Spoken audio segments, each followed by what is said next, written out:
Bonjour et bienvenue dans Les Remarquables, le podcast d'expertise de l'achat public Made in UGAP, première centrale d'achat public en France. Aujourd'hui plongée au cœur d'un sujet stratégique, la souveraineté. Comment rester maître de nos choix, de nos ressources et de nos données en toute confiance ? Et comment ces différentes dimensions se traduisent-elles dans les politiques et les pratiques d'achat public portées par l'UGAP ? Réponse dans cet épisode. Bonjour, je suis Lionel Ferraris, directeur des politiques publiques et du pilotage de l'offre à l'UGAP et qui s'occupe de différents sujets transverses aux différentes directions achats, dont les sujets RSE et souveraineté.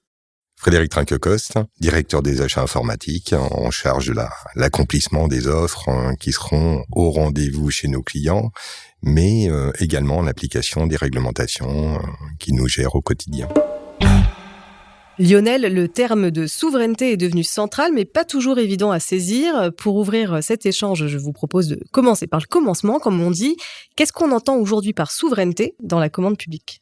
Bien, nous pourrions dire que la souveraineté, c'est de rester maître de son destin et de ses décisions dans des sujets qui sont considérés comme essentiels. Alors, définition frappée au coin du bon sens, mais qui est relativement vague. Et le caractère vague, souvent, fait peu bon ménage avec un sujet aussi encadré juridiquement que les marchés publics. On a l'habitude aussi d'appeler à une certaine vigilance, d'ailleurs, sur le terme de souveraineté. Il n'y a pas réellement de définition aujourd'hui bien établie sur ce qu'est la souveraineté. Donc, même si nous avons maintenant quelques repères, quelques pratiques pour arriver à faire évoluer la façon dont nous achetons sur ce type de sujet. Et au sein de l'établissement, nous distinguons traditionnellement souveraineté industrielle et souveraineté numérique. Oui, d'ailleurs, sur la souveraineté numérique, ce qui est vraiment souverain et qu'il faut avoir à l'esprit, c'est bien la donnée, puisque nous devons garantir que la donnée de chaque client public et même chaque citoyen puisse être sécurisée. Donc, la souveraineté, c'est la donnée. Et ensuite, on va plutôt parler de numérique de confiance. C'est-à-dire que les solutions choisies doivent apporter la confiance nécessaire à la criticité de la donnée. Par exemple, s'il y a des données qualifiées de sensibles, ou encore une fois, la sensibilité doit être définie en fonction de chaque cas d'usage, en fonction de chaque type de client public. Il faut donc mesurer le risque et ensuite trouver la solution adaptée à ce risque. Et toujours avec une corrélation budgétaire, puisque on sait pertinemment que plus le niveau de sécurité est élevé, plus le coût global est également élevé. Sur la souveraineté industrielle, les sujets sont un peu différents. Souveraineté industrielle, il s'agit bien évidemment de tous les produits que nous vendons, qu'il s'agisse de mobilier scolaire, de consommables médicaux, de véhicules légers, véhicules informatiques. Là, je vous cite certains segments et certains domaines d'activité sur lesquels effectivement l'UGAP a une vraie antériorité. Et sur tous ces sujets-là, la souveraineté, c'est d'abord être vigilant à ce que les entreprises françaises ou européennes, car on peut parler aussi de souveraineté européenne, soient irriguées par la commande publique.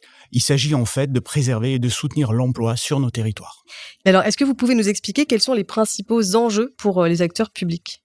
Les principaux enjeux en matière de souveraineté numérique, puisque là, tel est mon sujet, c'est vraiment de définir quelle est la criticité de la donnée et comment parvenir à protéger ces données.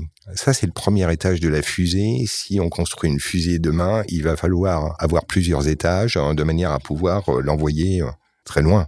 Je veux dire, en orbite ou voir la face cachée de la Lune. C'est un peu l'actualité aujourd'hui. Et en fait, on a construit le premier étage de cette fusée et maintenant, on va construire le deuxième étage. Ce deuxième étage, c'est quoi ? C'est l'aspect applicatif. Se désengager, se désenclaver des solutions qu'on ne maîtrise pas.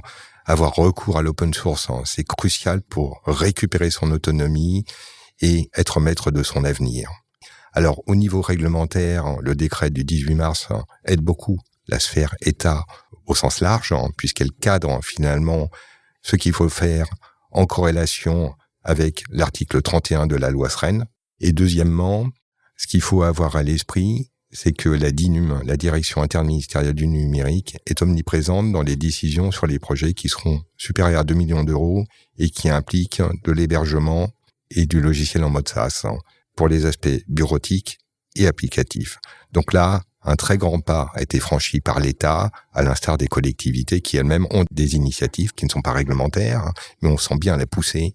Et là, c'est les moteurs et les étages qui se construisent pour un décollage imminent. Sur les sujets industriels, la configuration est un petit peu différente. Nous n'avons pas eu ce grand enrichissement de corpus réglementaire et doctrinal qui est intervenu ces derniers mois sur le sujet numérique. Nous restons sur le code de la commande publique dans sa version très traditionnelle de concurrence pure et parfaite. Ce qui ne veut pas dire qu'on ne peut rien faire, loin de là. Il nous appartient plus que jamais de mobiliser tous les leviers, toute la boîte à outils possible et imaginable du code de la commande publique, qui est plus fournie, qu'on veut bien le dire parfois, pour arriver à irriguer nos entreprises industrielles et les emplois sur nos territoires. Et alors ces leviers, justement, quels sont-ils ? Le premier, qui est maintenant bien connu de tous les acheteurs, mais qui est parfois insuffisamment exploité, c'est bien évidemment le sourcing. C'est-à-dire en amont même de nos procédures, il faut aller voir les usines, il faut aller voir les industriels, il faut aller voir ce qui se fait sur le marché. Il faut voir à quel point le tissu industriel français est parfois riche, bien au-delà de ce que l'on pourrait croire, et arriver aussi à bâtir nos procédures pour maximiser l'accès, les possibilités d'accès de ces entreprises à nos différentes procédures. Il y a également d'autres outils qui interviennent un petit peu plus en aval sur la construction de nos procédures. Par exemple, nous pouvons recourir, chaque fois que c'est possible, à la multi-attribution pour que, y compris des entreprises nationales, aient leur chance sur des marchés qui sont parfois un petit peu trop partis vers des solutions étrangères. Et puis, bien évidemment, il s'agit aussi de demander à nos soumissionnaires toute une série de données probantes sur l'origine des produits. C'est d'autant plus important dans un monde économique où de plus en plus les chaînes de sous-traitance, les chaînes d'approvisionnement sont un petit peu éloignées. En complément, sur ces sujets d'offres, je pense qu'il est important de noter qu'aujourd'hui, certes, nous avons quelques outils au niveau du code de la commande publique.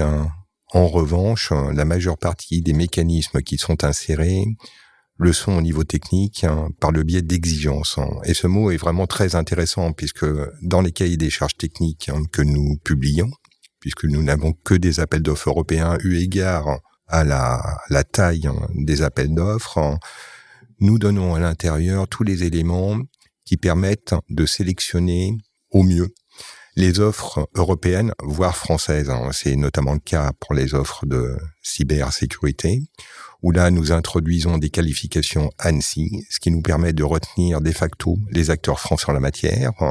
Certes, ils ne sont pas légion, mais au fur et à mesure, nous avons capacité à ce qu'on appelle la déclinaison, et ce qui nous permettra, sur une base qui a été définie dans le cahier des charges, de pouvoir compléter et faire du foisonnement sur nos offres. Donc ça, ce mécanisme est très important puisqu'il permet l'agilité dans le cadre de l'exécution des marchés, parce qu'un marché, il vit. Vous savez qu'un marché dure 4 ans, et pendant ces 4 années, il est important de le faire vivre, de l'ajuster, de faire évoluer les technologies. On sait qu'il y a une effervescence certaine au niveau de l'informatique, donc il faut que l'acheteur ait capacité à agir et surtout à réagir. Mais là-dessus, c'est aussi la création. Donc aujourd'hui, nous avons pris le parti de réfléchir avec ce contexte géopolitique, avec la demande de nos politiques qui forment notre tutelle. Nous sommes à l'écoute de toutes les collectivités territoriales. Nous travaillons de concert avec nos clients, avec effectivement nos distributeurs qui répondent à nos appels d'offres, mais également avec les constructeurs. Nous essayons d'avoir une vision globale et une vision prédictive. Je vais vous donner un exemple concret. Dans le futur appel d'offres lié aux infrastructures, c'est-à-dire tout ce qui est serveur, stockage, sauvegarde, nous créons un lot. Un lot qu'on n'appellera pas un lot d'IA souveraine, mais plus d'intelligence artificielle de confiance, où nous avons fait un sourcing qui permettra de répondre avec finalement des logiciels de type open source. Puisque dans la démarche de souveraineté, un élément incontestable en termes applicatifs, c'est bien l'open source. Pourquoi ? L'open source vous redonne la main, vous permet d'avoir la trajectoire que vous souhaitez et vous permet d'être autonome. Un autre levier que nous sommes en train de découvrir en France, je dis bien en France parce que d'autres pays l'utilisent depuis longtemps, c'est tout simplement le travail conjoint entre acheteurs, les acteurs industriels, ce que nous appelons en France les filières stratégiques, qui aujourd'hui se réunissent par thématique sous l'égide de la Direction générale des entreprises de Bercy, précisément pour orienter, préserver, défendre les intérêts industriels nationaux sur un certain nombre de sujets essentiels. Un deuxième levier consiste à afficher, promouvoir, accorder un plus, si j'ose dire, aux offres françaises en identifiant sur nos supports commerciaux par un certain nombre de labels, notamment les labels Origine, France Garantie et Fabriqué en France, sur nos catalogues, sur notre site internet, de façon à ce que les clients puissent identifier dans notre offre les produits sur lesquels ils ont une certitude que l'essentiel de la valeur ajoutée a été produite au sein du tissu industriel français. Pour offrir cette transparence, l'UGAP fonctionne avec un modèle particulier, un modèle unique, c'est le modèle exécuté. Concrètement, est-ce que vous pouvez nous expliquer de quoi il s'agit et en quoi ce modèle constitue en soi un levier stratégique pour la souveraineté numérique ou industrielle ? Ce modèle exécuté consiste pour nous à agir comme un grossiste, c'est-à-dire que nous achetons pour revendre, à la différence d'autres centrales d'achat qui mettent à la disposition de leurs clients un bon de commande et à charge pour le client de gérer toute la relation avec le fournisseur. Nous gérons tous les flux de commandes, tous les flux de facturation. Nous avons des supports commerciaux qui nous permettent d'identifier certaines caractéristiques et nous avons une connaissance très précise de ce que nous vendons et de ce que nous achetons. Et c'est ce modèle unique qui nous permet effectivement de donner cette visibilité que nous sommes les seuls à pouvoir offrir. Alors effectivement, c'est très intéressant ce modèle exécuté, d'autant plus dans le cadre de la souveraineté, puisque avec tous les flux que nous maîtrisons, nous sommes en capacité de rendre des statistiques à tous nos clients sur leurs achats. Et le fait de rendre les statistiques sur les achats permet de mesurer l'indice de dépendance à des solutions des GAFAM, notamment, et de dessiner une trajectoire. Si vous voulez, lorsqu'on regarde notre marché multi-éditeur, on a plus de 3500 éditeurs sur ce marché. On sait qu'à l'intérieur, on a plus de 75% des éditeurs qui sont des éditeurs français. Alors attention, quand on dit éditeurs français, au sens UGAP, ce sont des éditeurs qui ont leur maison mère en France. C'est important de faire le distinguo, puisque avoir un SIRET sur le territoire, une société avec un SIRET en France, n'implique pas obligatoirement que cette entreprise est française. J'en veux pour preuve des tas de sociétés qui sont en dehors de l'Europe et qui ont leur maison mère extra-européenne. Ça veut dire que là, avec ce mécanisme, on ne supprime pas la notion d'extraterritorialité. Donc, lorsque je dis 75% des sociétés françaises, ce sont vraiment ces sociétés françaises qui sont sur le territoire. Et afin de les promouvoir, nous avons mis en place un mécanisme qui permet sur notre portail ugap.fr à tout client public, même celui qui ne commande pas encore chez nous, de pouvoir, au travers d'un langage naturel et une IA souveraine, je le dis, c'est Mistral, de pouvoir aider au choix en fonction des besoins techniques et de délivrer en fonction de ce qui a été demandé les éditeurs qui correspondent aux besoins techniques classés avec un indice de confiance. Ça, c'est très important. Cela permet aux bénéficiaires de choisir la solution qui est la plus en adéquation avec son besoin technique et par la même occasion de choisir la société qui recueille le meilleur indice de confiance. Ce mécanisme a été mis en place à titre expérimental. Nous allons le déployer sur toute la bibliothèque éditeur. Alors, ça, c'est un premier mécanisme, une première initiative que nous allons compléter au fil de l'eau. Et c'est très important puisque cela s'inscrit dans une démarche qui est nationale et pour laquelle nous devons absolument accompagner nos clients et sur laquelle nous devons impérativement contribuer. Nous devons être exemplaires en la matière, mais je tiens à rappeler toutefois que ça ne se fait pas en un jour. Cette démarche de transformation où on parle d'alternative, d'abord, il faudra que ces GAFAM deviennent une alternative. Je pense que c'est le but final. C'est vraiment le leitmotiv qui nous anime au quotidien. Mais il faut avoir à l'esprit quand même que ça ne se fait pas en un claquement de doigts et que au-delà du changement applicatif, il y a tout l'accompagnement au changement.